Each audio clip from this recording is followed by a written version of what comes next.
Muy buenas tardes a todos. Qué bueno estar aquí, hermanos, con ustedes una vez más para adorar y así alabar a nuestro Señor y Salvador Jesucristo. Bueno, en esta tarde pensé que no nos íbamos a congregar. Los hermanos me llamaron y me dijeron que iban a consultar a ver si se reunían por la nevada, pero el Señor fue bueno. Estamos aquí, ni la nevada nos paró, porque hay algo en nuestro corazón y es ese amor que le tenemos al Señor, de no detenernos a buscarle para poder alabarle y servirle. Bueno, en esta tarde vamos a estar pensando en el libro de Efesios. En el mes pasado dimos una introducción, un panorama general de todo el libro, desde el capítulo 1 hasta el capítulo 6. Hoy vamos a comenzar a estudiar el libro verso por verso, comenzando en el versículo 1 del capítulo 1. Vamos a leer algunos versos. Vamos al capítulo 1 de Efesios y verso 1. Dice la palabra, no sé si está listo o si ya está, yo no estoy cambiando aquí nada. Perdonen, hermanos. Muy bien, vamos a buscar entonces los primeros versos. Pablo, apóstol de Jesucristo, por la voluntad de Dios, a los santos y fieles en Cristo Jesús que están en Éfeso. Gracias y paz a vosotros de Dios, nuestro Padre, y del Señor Jesucristo. Bendito sea el Dios y Padre de nuestro Señor Jesucristo, que nos bendijo con toda bendición espiritual en los lugares celestiales en Cristo. Verso 4, según nos escogió en él antes de la fundación del mundo, para que fuésemos santos y sin mancha delante de él, en amor, habiéndonos predestinado para ser adoptados hijos suyos por medio de Jesucristo, según el afecto de su voluntad, para alabanza de la gloria de su gracia, con la cual nos hizo aceptos en el amado. Bueno, se cuenta la historia de un hombre, era una persona muy trabajadora, y con sacrificio llegó a ahorrar un dinerito y buscó un terreno. Y ahí en ese terreno él tenía un par de hectáreas de tierra, se puso a sembrar, logró hacer su casa, se casó, tuvo hijos, y después de que pasó el tiempo, ya un poco ya entrado en edad, decidió dejarle a sus hijos el terreno, que ciertamente era la herencia para cada uno de sus hijos. Uno de los hijos había estudiado minería, y siendo que tenía conocimiento de tierras cuando pueden tener petróleo, notó algo en la tierra. Y entonces dijo, pero este terreno puede que tenga petróleo. Entonces empezó a hacer unos análisis que hacen estas personas en la tierra, y después de hacer ciertos análisis químicos y perforaciones, se dieron cuenta que sí, había petróleo, pero tenían que explotarlo. Así que estas personas, imagínense, había vivido tanto su padre, su madre, ellos mismos por mucho tiempo, siendo ricos, pero viviendo como pobres, teniendo abundancia, ciertamente, pero viviendo en escasez. ¿Cómo puede ser esto? Bueno, simplemente era porque ellos no sabían que esa tierra era una tierra rica en petróleo. Bueno, la vida del creyente a veces, hermanos, puede ser así. Muchas veces nosotros los cristianos no conocemos todas las bendiciones que nosotros tenemos en Cristo. Son sumamente ricas, son infinitas, indescriptibles, inigualables. Y cada uno de nosotros como hijos somos las personas más ricas de este planeta. Pero podemos vivir muchas veces en la pobreza espiritual, no disfrutando de estas bendiciones. Entonces necesitamos conocer cada una de estas bendiciones. Y el capítulo 1 nos va a mostrar todas las bendiciones que nosotros tenemos en el Señor Jesucristo. Bueno, ya habíamos dividido este capítulo. Habíamos dicho que la primera sección nos habla acerca de las bendiciones. Y luego hay dos secciones más, y ciertamente queremos ocuparnos de esta primeramente. En esta primera sección, que va del capítulo 1 hasta el capítulo 3, podemos mirar primeramente que las bendiciones de Dios son múltiples. El capítulo 1 nos pone en una posición especial en Cristo. El capítulo 2 nos habla acerca de la posesión del creyente en Cristo. Y el capítulo 3 nos habla de la provisión del creyente en Cristo. Ahora, todo el capítulo 1 se puede dividir en dos secciones grandes. La primera sección del verso 1 hasta el versículo 13, que sería la obra de Dios al bendecirnos, y luego del 14 hasta el 23, que nos habla de la oración de Pablo por cada uno de los hermanos. Es un capítulo rico de enseñanza, en verdad, y cuando Pablo empieza a introducirlo, ¿verdad?, va a hablar de las bendiciones de ese Dios maravilloso que nosotros tenemos. Ese Dios que nos bendijo primeramente del verso 3 al 6, que es el Padre, y luego de los versículos 7 al 12 encontramos las bendiciones del Hijo, y luego encontramos las bendiciones del Espíritu Santo, versículos 13 hasta el 14. Hoy no vamos a mirar las tres bendiciones, solo vamos a concentrarnos en la primera, las bendiciones del Padre hacia cada uno de nosotros. Y es más que suficiente para comenzar este hermoso libro después de tener un panorama general de él. Bueno, cuando nosotros miramos, Pablo empieza con un saludo cordial. Verso 1, dice ahí, Pablo, apóstol de Jesucristo, por la voluntad de Dios, a los santos y fieles en Cristo Jesús que están en Éfeso. Ahora aquí este comienzo es un comienzo muy lindo. Se nos describe primeramente a Pablo y comienza su carta hablando de quién es él. Era un hombre que había conocido a Dios de una manera maravillosa. El Señor se le manifestó en una visión, siendo él un perseguidor de la iglesia, y de ser Saulo pasó a ser Pablo, ¿verdad? Un hombre que le sirvió fielmente.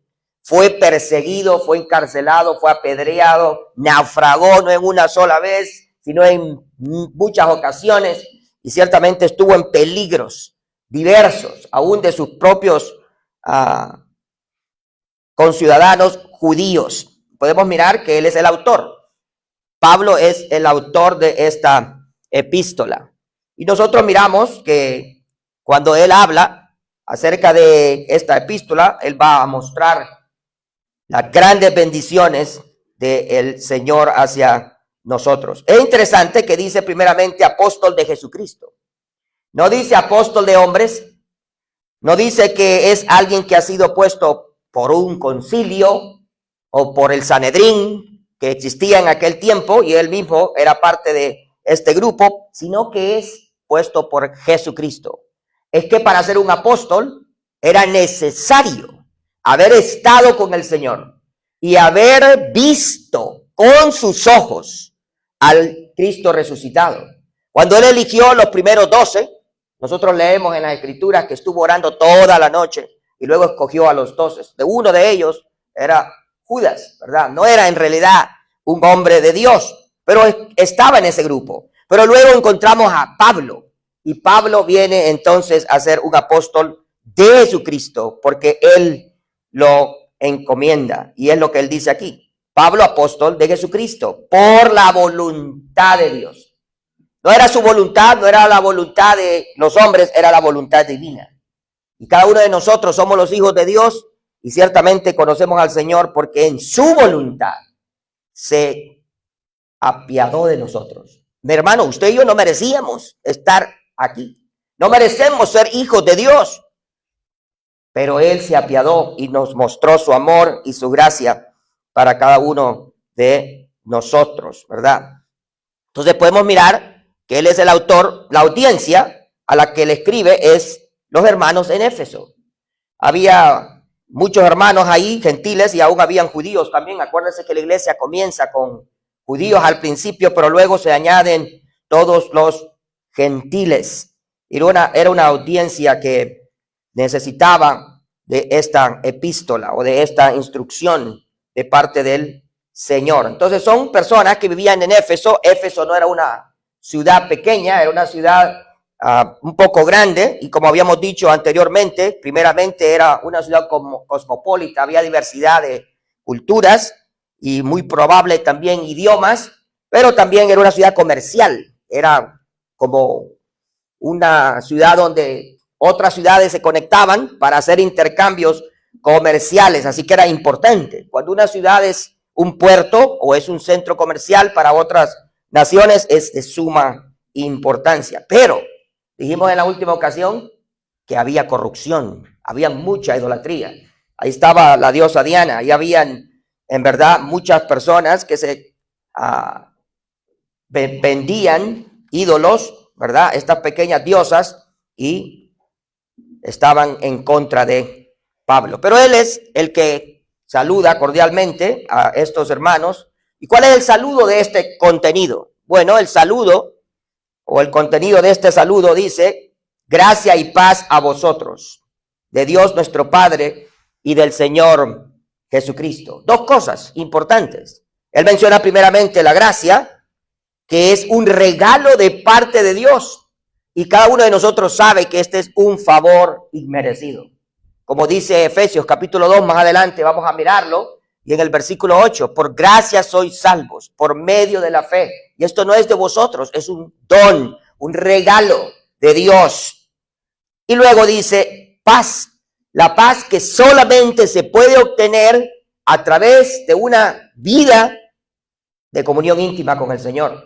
El hombre no tiene paz. El hombre se describe en las Escrituras como un mar en tempestad, como personas sin tranquilidad, sienten que están siendo perseguidas. Pero el cristiano puede tener paz en medio de problemas, en medio de dificultades, en medio de las pruebas, y no importa por qué, el Señor está con nosotros. Entonces hay dos cosas que le desea Pablo al saludarlos a los hermanos de Éfeso: gracia y paz. Es más precioso que oro, que plata, que piedras preciosas o cualquier otra cosa. ¿Qué escogería usted? ¿La gracia y la paz de Dios o el oro, la plata o las piedras preciosas? Bueno, somos creyentes, nosotros sabemos qué escogeríamos, ¿verdad? Y sabemos que ciertamente no hay nada más maravilloso, porque lo hemos experimentado cada uno de nosotros. Pero él no solo comienza la carta con gracia y paz. No está aquí el versículo, pero si usted busca el capítulo 6, que es el último, y lee los últimos dos versos, dicen de la siguiente manera: paz sea a los hermanos y amor con fe de Dios Padre y del Señor Jesucristo. La gracia sea con todos los que aman a nuestro Señor Jesucristo con amor inalterable. Entonces comienza con gracia y paz, termina la epístola con gracia y paz. Qué maravilla, ¿verdad? Entonces, en este primer capítulo, esos dos primeros dos versos son una introducción. Pero ahora en los siguientes versos vamos a encontrar tres bendiciones: la bendición del Padre, la bendición del Hijo y la bendición del Espíritu Santo. Y entonces vamos a mirar primeramente la bendición del Padre. Bueno, parece que no está funcionando ya. Tal vez lo puedes correr, hermano. Entonces, ahí en el versículo 3, bueno, ya lo habíamos visto, ¿va? ¿Sigue? La primera cosa que el Padre ha hecho, y es la primera bendición que nosotros podemos encontrar aquí en este versículo.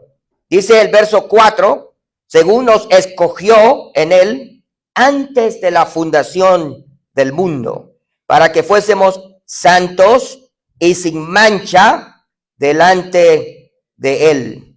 Qué bendición aquí.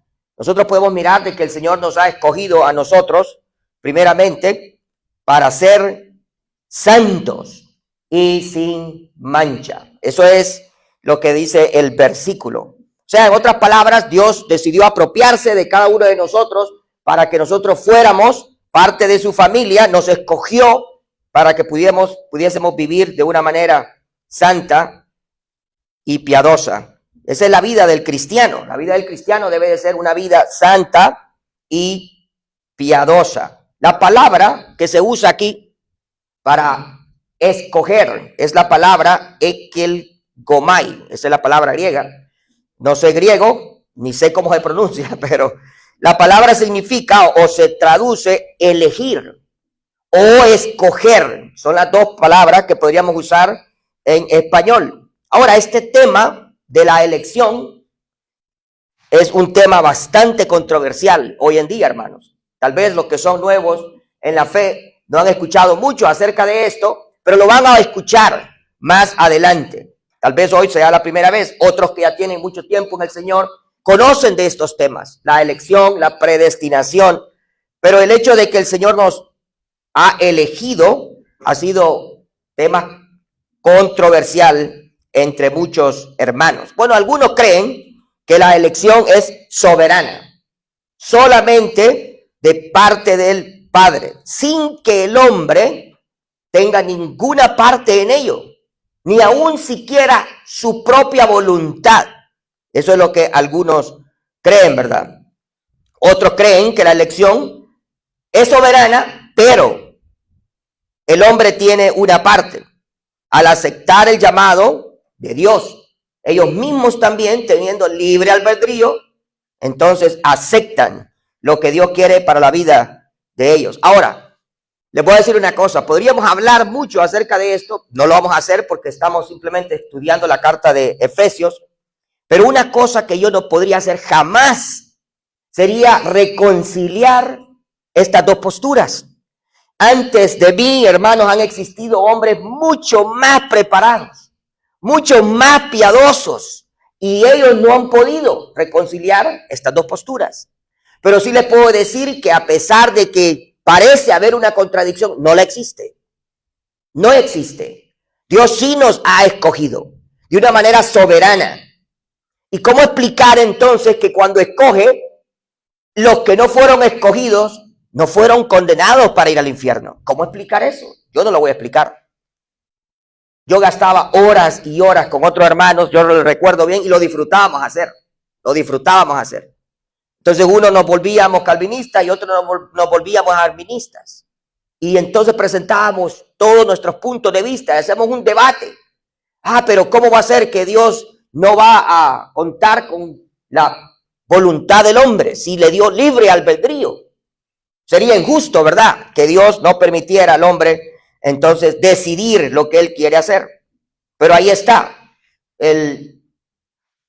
los dos conceptos diferentes. Ahora, esta palabra en el Antiguo Testamento es bachar.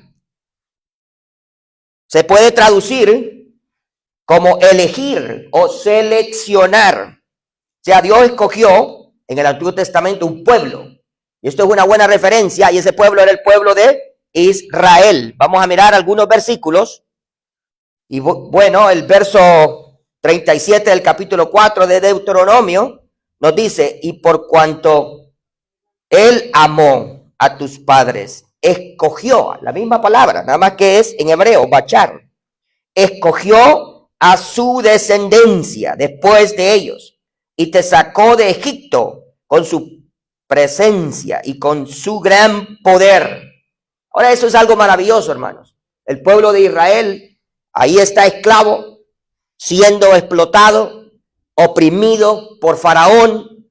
Son en verdad maltratados por 400 largos años. Dios había permitido eso porque se habían rebelado, habían desobedecido, y el Señor los disciplinó. Y ahí está él, viéndolos, pero él dice: yo los escogí.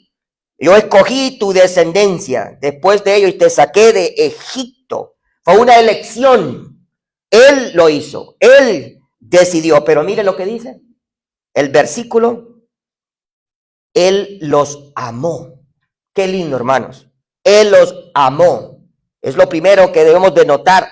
Él amó a el pueblo de Israel, a los padres y a todos los descendientes, ¿verdad? Fue el amor que lo llevó a él a escoger a este pueblo.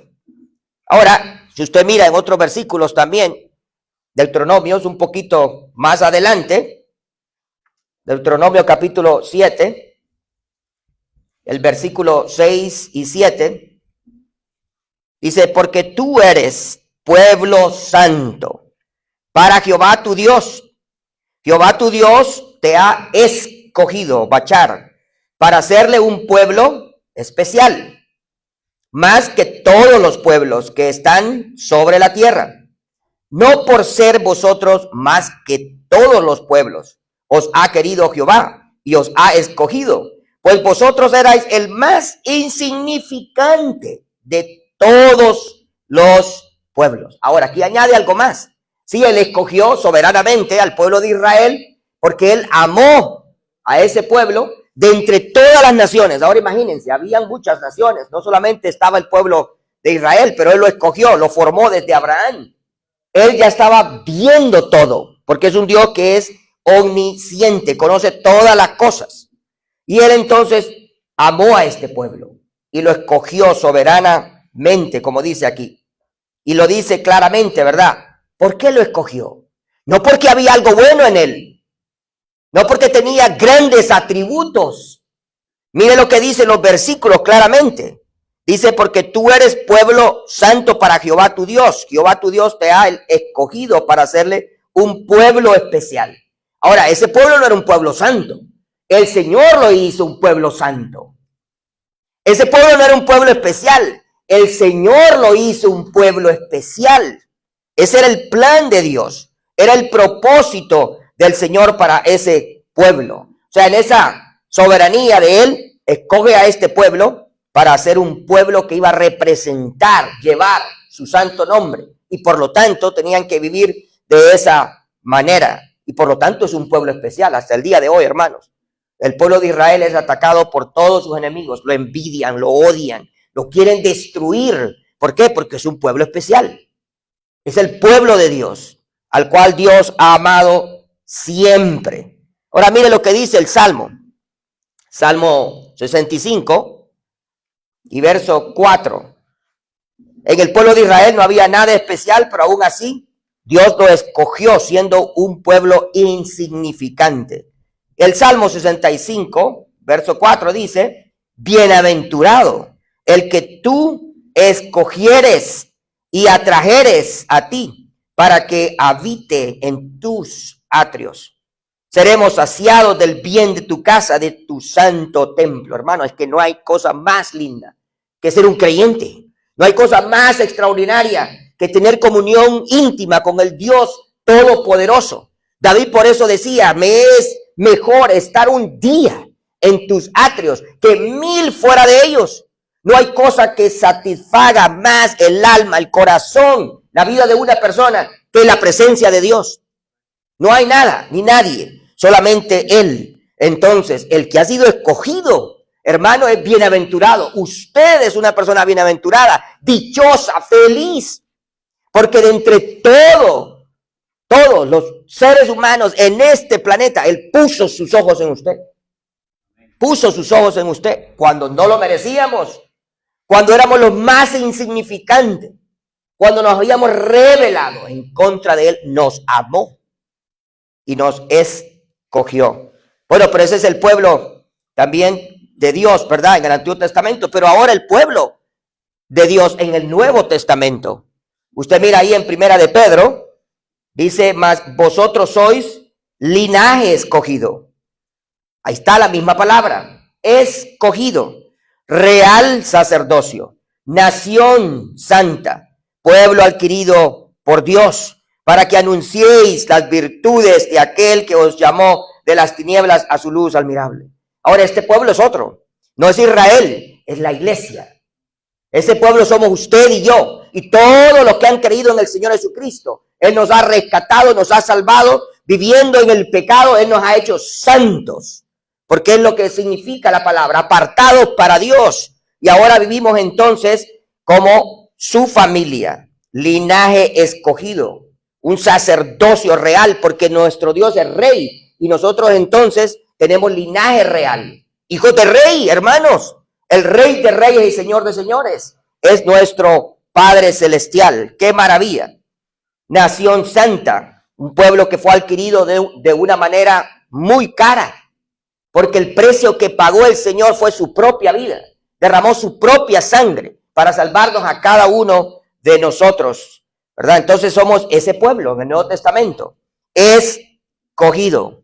Él es un Dios que siempre está atento a cada uno de nosotros. Él quiere que nosotros anunciemos las virtudes de Él, que prediquemos el Evangelio a aquellos que todavía no conocen a Jesucristo.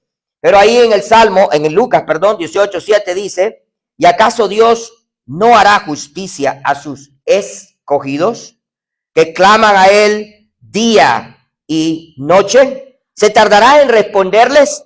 Claro que no. El Señor contesta nuestras oraciones y siempre tiene tiempo para nosotros, hermanos. ¿Cómo explicar que Dios, habiendo 7 billones de personas en este mundo, supongamos que haya tal vez 1 billón, estoy poniendo mucho, yo creo, ¿verdad? Pero supongamos que 1 billón de personas son cristianas. Cuando todos estamos orando, Él puede escucharle a usted individualmente. Si ustedes todos me hablan a la vez, yo no les puedo escuchar ni entender. Les escucho, pero solo escucho murmullo y no puedo entender lo que me están diciendo. Pero Él escucha a billones de personas, aún a los incrédulos cuando están pidiendo, aún cuando no son nada. Pero ahí a veces claman a Dios. Hoy estaba predicando en la iglesia de la 116 en la mañana y entró un hombre. Se sentó, se hincó primero al entrar y luego se sentó. Yo seguí predicando. Luego se paró y se vino al frente. Entonces el hermano Romualdo lo iba a detener y me dice él en inglés, le dice, ¿puedes orar por mí? Dije yo, tal vez es que quiera aceptar al Señor. Ven acá, le dije yo. Es que me duele la muela, me dice. Tenía un dolor de muela. Entonces le digo, sí, claro, voy a orar por ti. Y oré para que el Señor le quitara el dolor de muela, pero que sí, no era creyente, llegara a los pies del Señor Jesucristo, porque eso es lo que Dios quiere, en verdad. Entonces, Él escucha nuestras oraciones. Dios quiera que se le haya quitado el dolor de muela. Entonces, Él está siempre atento. Qué maravilla que Él nos haya escogido, porque nos ama. Y ciertamente Él desea que seamos un pueblo especial. Pero después de habernos escogido, entonces Él también nos ha adoptado. Nos ha adoptado en amor para ser sus hijos. Imagínense, Él está escogiendo. Pero luego, después de que escoge a estos individuos, dice, no solamente los voy a escoger, pero los voy a hacer hijos míos. Eso es un gran privilegio. Hijos del Dios Todopoderoso, el Eterno, ¿verdad? Que es omnisciente, omnipresente, omnipotente. Y ahora Él nos escoge para ser hijos.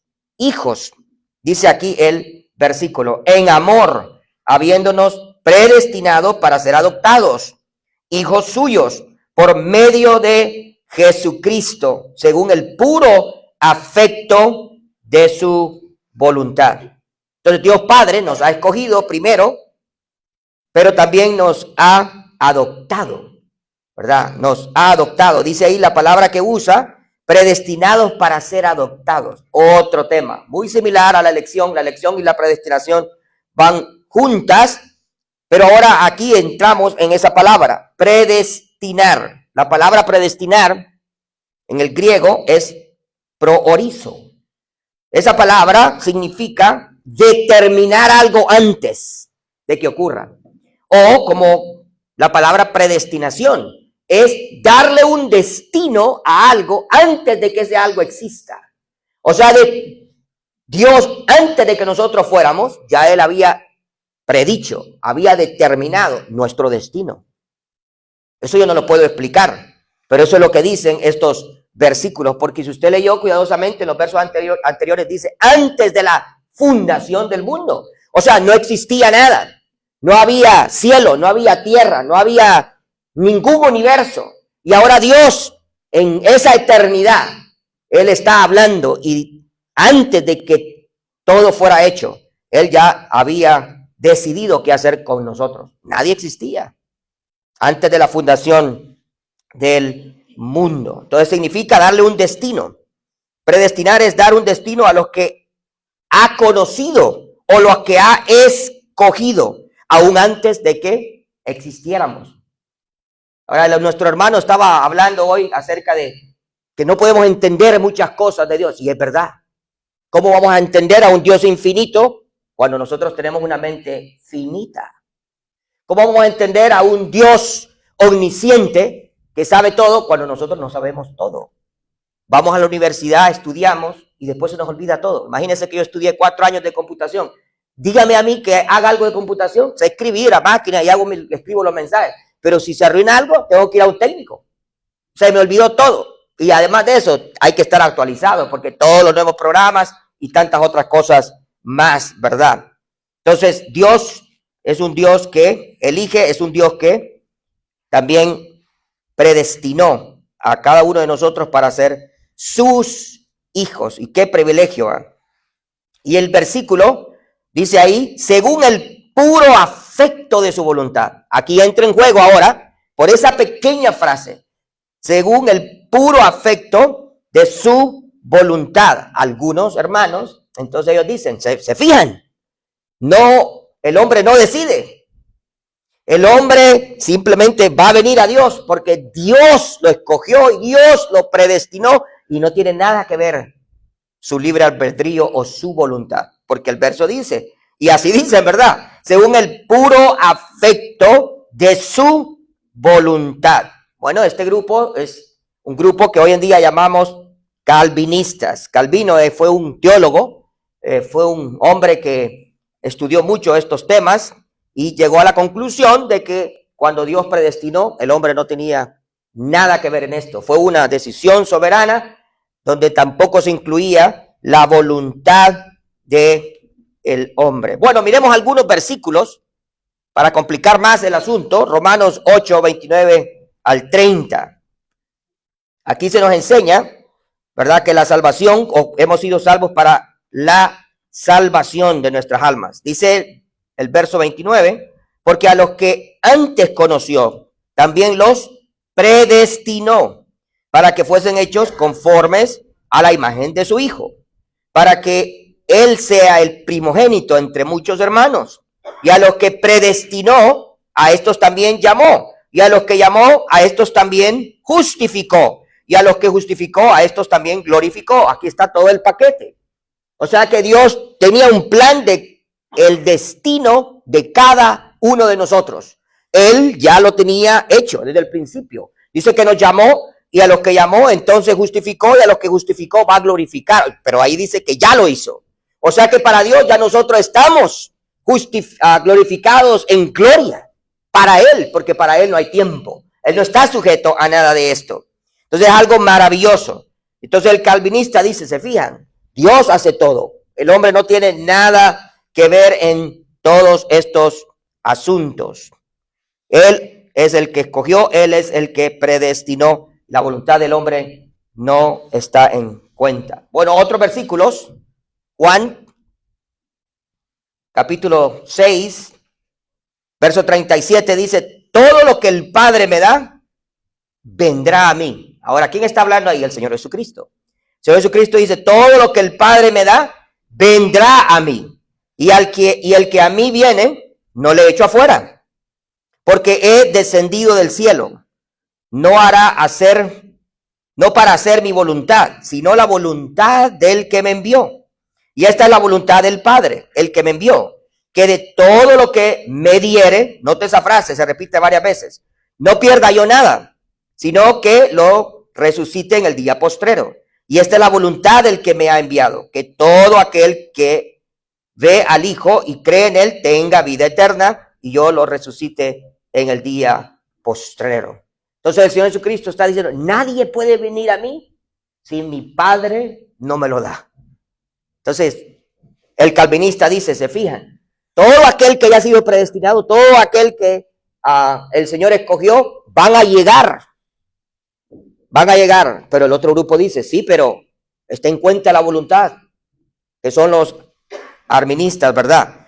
Y es bien complicado, hermanos, yo sé. Entonces, al parecer, la salvación es solo para los elegidos, como dicen los calvinistas, y solamente en la mente de Dios podemos mirar de que han sido predestinados todos aquellos para creer, para ser salvos por el Señor, pero nadie llega si no es a través de Él. Hechos 2:47 dice, bueno, ese no es Hechos 2:47. Oh, estaba leyendo el que no era. Creo que sí. Hechos 2:47 dice, y el Señor añadía cada día a la iglesia los que habían de creer. O sea, todos estos versículos parece ser y nos enseñan que sí, el Señor es el que está haciendo todo, sin la voluntad del hombre. Sin embargo, está el otro lado, hermanos. Está el calvinismo, el arminismo. Y ahí está Juan o Jacobo Arminio, que era un pastor, un teólogo holandés, que también era un hombre de Dios, piadoso, pero él creía de que sí, Dios nos había predestinado, sí, Él es el que decidió salvarnos, pero la voluntad del hombre está inmiscuida. O sea, él dice, el hombre puede decirle a Dios no, si no quiere. El calvinista dice no, el hombre no puede rehusar la gracia salvadora. Y estos son temas que han traído conflictos, y no solamente conflictos, hasta divisiones. Se han dividido iglesias por estos temas, cosa que no debería pasar jamás entre nosotros, hermanos, porque podemos vivir con los dos conceptos. Unos pueden creer como creía Calvino, otros podemos creer como creía Arminio y no tener ningún problema, porque podemos vivir la vida cristiana para el Señor siempre, ¿verdad? Pero Arminio dice, sí, se puede resistir la gracia de Dios. Y él cita algunos versículos. Hechos 7 y verso 51. Dice, duros de cerviz e incircuncisos de corazón y de oídos, vosotros resistís siempre al Espíritu Santo, como vuestros padres, así también vosotros.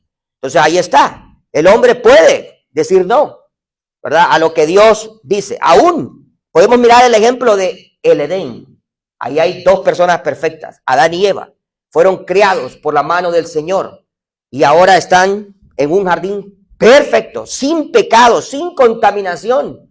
Ellos son inocentes y ahora les dice, ustedes pueden comer de todos los árboles que están aquí. Habrán sido hermosos esos árboles y los frutos deliciosos. Y entonces les dice, pero del árbol que está ahí en el centro, del árbol de la ciencia del bien y del mal, no pueden comer. Ahí está el mandamiento. Ahora, Dios no creó robots. Dios nunca ha deseado que nosotros lo obedezcamos a la fuerza. No, Él no creó robots. Él creó a entidades o personas que tenemos libre albedrío, libre voluntad de poder obedecerle, ¿verdad? O poder desobedecerle. Claro, está mal cuando nosotros no hacemos caso, y eso es lo que hizo Adán y Eva. Desobedecieron, no hicieron caso a lo que el Señor les había dicho, ¿verdad?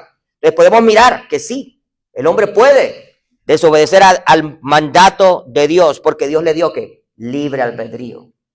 Si Dios no le hubiese dado libre albedrío, entonces el hombre no podría nunca desobedecer a Dios, sería como un robot. Según los Tesalonicenses, bueno, se nos acabó el tiempo, 2:13 al 14 dice, pero nosotros debemos dar siempre gracias a Dios respecto a vosotros, hermanos amados, por el Señor, de que Dios os haya escogido desde el principio para salvación, mediante la santificación por el Espíritu y la fe